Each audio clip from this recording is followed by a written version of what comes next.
Eh bien salut tout le monde, c'est Basluc. Aujourd'hui on se retrouve pour une toute nouvelle vidéo d'une présentation d'un jeu. C'est le jeu de Battle Gum. C'est le jeu, la Battle Gum, c'est la bataille. La bataille de gomme, parce que battle ça veut dire bataille et gum ça veut dire gomme. Donc aujourd'hui je vais vous présenter ce jeu. Un jeu qui est facile à emporter. Regardez, c'est vraiment tout petit. Regardez ma main. Ça, hein, j'ai pas une main de Minimoys bien évidemment. Donc voilà, c'est vraiment une petite boîte, il y a 54 cartes dessus. Et regardez derrière il y a marqué 54 cartes. De 2 à 4 joueurs. Donc c'est de 2 à 4 joueurs, mais je pense qu'on peut jouer un peu plus. Mais je pense qu'à 5 joueurs, ça sera un peu, le nombre de cartes sera un peu limité, vous comprendrez direct pourquoi. De 15 minutes, tout à l'heure avec mon pote, on a y joué et ça a duré un peu plus longtemps. Peut-être parce qu'on a peut-être mal fait les règles, en même temps c'était la première fois que j'y jouais, j'ai appris à jouer tout aujourd'hui. Et de 6 ans et plus, 6 ans et plus, ouais. Ok. Donc on se retrouve tout de suite pour la disposition des cartes. Des cartes qu'un joueur aura. De 2 à 4 joueurs. Je vais faire 2 joueurs. Et un que vous verrez là-bas, et un que ça sera moi, parce que moi je serai le donneur. Oui, il y a un donneur, comme au Monopoly. Au Monopoly, il y a un banquier, celui qui fait la banque, et là il y a un donneur, celui qui donne les cartes. Voilà. On se retrouve tout de suite. Donc voici la disposition de cartes que chaque joueur pourra avoir. Donc au total, il dispose de 9 cartes. Les cartes là-bas de face cachée, ça c'est un peu les cartes que le joueur va lui permettre de gagner la partie. Parce qu'en fait le but c'est de se débarrasser de toutes les cartes. Ensuite il y a là un peu en bas les cartes de face voyantes, de ceux qu'on voit en fait. C'est ceux en fait qui va lui permettre de jouer avec ceux qui va jouer, mais de toute façon vous allez comprendre très vite. Ensuite il y a les cartes là-bas. En fait, c'est un peu sa pioche à lui. Et à chaque fin de manche, il peut en fait échanger de cartes. Par exemple, imaginez la manche est terminée. Il prend sa pioche. Enfin, bien sûr, là en même temps, là je suis devant la caméra, donc c'est normal que je dois tendre mon bras à 10 000 km pour prendre le paquet. Mais sinon, voilà, vous êtes juste en face. Parce qu'en fait, derrière les cartes de face invisible, enfin de face cachée, c'est un peu le bord de la table. En fait, c'est un peu là le bord de la table. Enfin bref, voilà. Et donc là, voici les cartes. J'ai un 4, un 7 et un 11. C'est bizarre, en plus, j'ai aucune carte spéciale. Les cartes spéciales, regardez, là, il n'y a que des dessins dessus. Les cartes spéciales, c'est en fait des cartes un peu comme celle-là. Je vais vous en montrer une. Ça, c'est une carte spéciale. C'est où il y a marqué, on peut mettre plus petit. C'est un 6 qui permet, quand on le pose, et en fait, on peut mettre plus petit que 6 ou alors 6. Mais une fois que une carte que le gars... Par exemple, imaginez, c'est un joueur qui est à gauche. Enfin, genre, ouais, à gauche, là-bas, là. Et imaginez, il pose cette carte-là sur la table, parce que oui, le milieu, le centre de la table, ça s'appelle la table. Enfin, dans le jeu, les règles, il disait que ça s'appelait la table.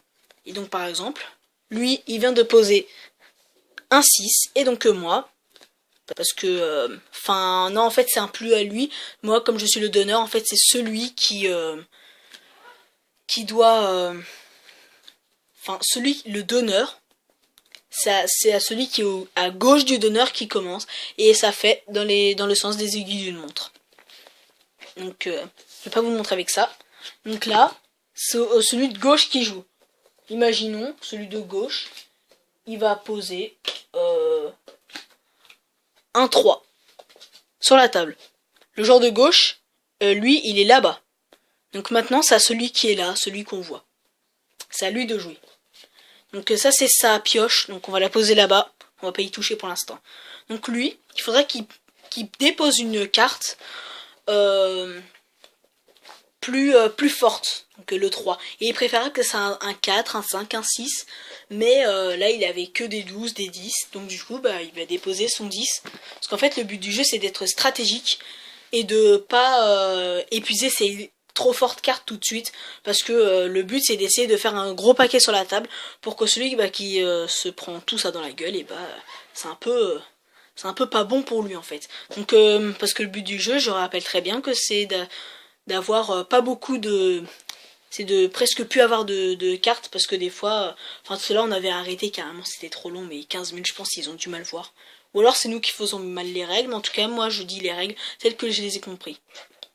Et ça s'est très bien passé. Donc du coup, bah là, il va poser son 10. Et voilà. Il pose son 10 sur la table. Donc là, c'est un peu à moi de jouer. Donc moi, j'ai quoi? Je vous montre tout de suite ce que j'ai. Hein. Donc la disposition de cartes qui est en face de vous, c'est la même pour moi et c'est la même pour le troisième joueur. Enfin, le troisième joueur, celui qui est à gauche, et imaginaire, bien évidemment. J'ai pas posé de carte, j'ai carrément pris dans le paquet, histoire que je vous montre très bien. Donc voici mes cartes que j'ai moi. Ça c'est ce que j'ai depuis le début. Avant de faire la vidéo, j'ai carrément commencé à disposer les cartes pour éviter de les prendre en même temps. Donc voici les cartes que j'ai. Donc du coup, comme il y a un 10, bah je vais mettre un 12. Et on peut remarquer aussi dans mon paquet qu'il y a une carte spéciale, regardez, ça repart.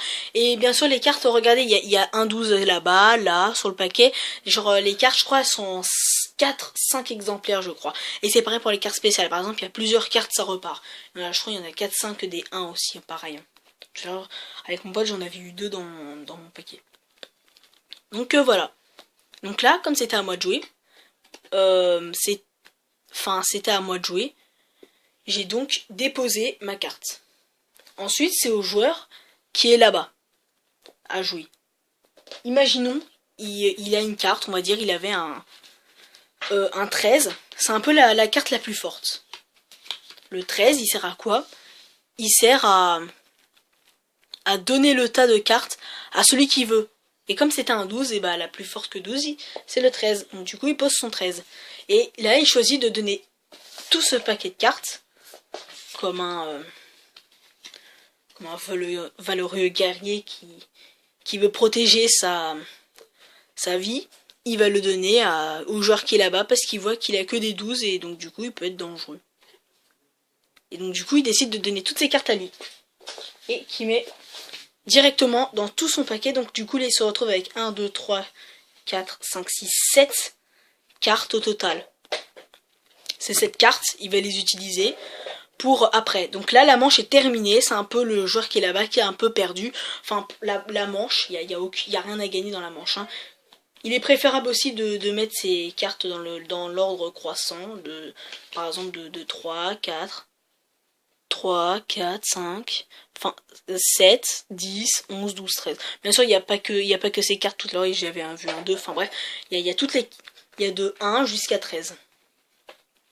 Et donc là, il va dire, par exemple, bon bah je vais prendre cette carte qui est là, je vais la remettre dans mon tas, et je vais l'échanger par un 13, là. Et il faut être très stratégique dans ce jeu. Hein. Et il va placer un petit 3. Pour commencer la game, puisque c'est lui qui va commencer. C'est celui en fait qui se prend toutes les cartes dans la gueule. C'est celui qui se trimballe toutes les cartes qui sont au milieu là, dans la table. C'est celui qui va tout reprendre le paquet. C'est celui qui va commencer. Donc là, il décide de commencer par un 3. Et voilà. Et donc du coup, bah moi aussi, j'ai pris... par exemple, j'ai pris un 5. Parce que ici, c'était ma pioche que j'avais. Les cartes qui étaient là-bas, bah ça c'est à moi. Et ça, c'était les cartes du début. J'avais posé mon 12 tout à l'heure. Ou je sais plus trop quoi. Là, j'ai décidé de prendre un 4. Enfin, j'ai pris un 2. Donc du coup, bah là, j'ai pris un 4. Et voilà. Et c'est comme ça à chaque fois.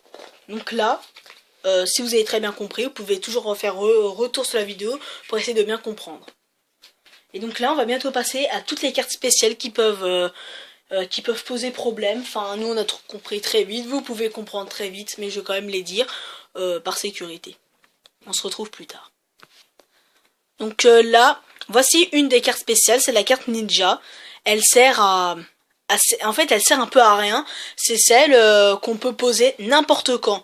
Que le game est un 1, un 5 ou un 13, on s'en fout. Il peut poser cette carte n'importe quel moment qu'il veut. À la condition, bien évidemment, qu'elle fasse partie des 3 cartes qu'on ait choisies. Donc, imaginons, le gars a cette carte-là. et bah il peut toujours l'utiliser quand il veut. Enfin, bien évidemment, quand elle fait partie des 3 cartes qui sont là, hein. Enfin, là, on va. Donc là, je vous présenter. Donc elle vaut rien du tout. C'est un peu une carte, un peu, elle va se distribuer à tout le monde. Donc là, je vous présenter la première carte, la 1, qui peut être bien évidemment utilisée que seulement s'il y a un 13. Ou alors s'il y a un 6. Le 6, on verra plus tard à quoi il sert. Mais le 1, il sert à repartir un petit peu. Par exemple, imaginez, on démarre d'un 2, tout ça. Après, il y en a, ils mettent 5, 7. Ça commence à devenir du lourd, 12. Après, le gars, il met un 13. Donc, du coup, bah, le gars, le suivant, il avait cette carte-là. Il était complètement dans la merde. Donc, du coup, bah, il fait un retour de situation. Et hop, il pose cette carte. Et là, bah, il a de la chance. Et donc, du coup, il a fait tourner le jeu à sa faveur. Et donc là, je vais vous présenter, bah, ce fameux 6. On peut poser, bien évidemment... quand le gars a mis un 4, et ben lui par exemple il peut poser un 6, mais bien sûr si c'est un 7, et ben il pouvait pas poser plus bas. Bien évidemment c'est de partir à 1 et en fait on peut pas poser plus bas que le nombre qui était posé avant. Donc ça on peut poser plus petit, 6 ou plus petit. Et en gros on est obligé de poser plus petit, par exemple moi je vais poser le 1, et à la deuxième carte, là, on peut toujours respecter ça. Donc, par exemple, on peut toujours mettre un 2. Par exemple, là, je vais mettre un 8 parce qu'on n'est plus obligé de respecter la règle depuis qu'une carte a été posée. Donc, et cette règle est autorisée jusqu'à 3 cartes dessus. Donc là, par exemple, mettre le 8. Le 8 sert à passer son tour. Passer son tour. Poser. Et là, par exemple, j'ai encore le droit de poser une carte inférieure à 6 ou égale à 6. Puisque la règle est autorisée jusqu'à 3 cartes. Là, j'en ai mis que 2. Donc là, par exemple, je vais mettre la 9. La 9 sert à... Le tas de cartes est mis hors jeu. Ça, c'est tout le tas de cartes. Hop, on le retire et mis hors jeu jusqu'à la fin de la partie. Donc, là, je vais lui présenter la meilleure carte selon moi. Le 13. Donne le tas de cartes à qui tu veux. S'il y a plein de cartes. Le gars qui pose cette carte est fichu. Celui, bien sûr, par exemple, il choisit, le gars de gauche, je te choisis pour te passer tout le tas. Bonne chance pour la suite. Donc là, franchement, ça fait mal. Et donc, voilà. Donc, bah, j'ai fini. Je pense que j'ai fait le tour des règles. J'espère que cette vidéo vous aura plu et vous aura aidé pour la suite. Et si vous avez aimé, mettez un pouce bleu. Et si vous voulez peut-être d'autres présentations de jeux comme ça, ou peut-être de triches, j'ai déjà fait comment tricher un Kems. Et si vous en avez d'autres, et bah abonnez-vous et mettez la petite cloche pour pas louper les autres vidéos. Et à la prochaine.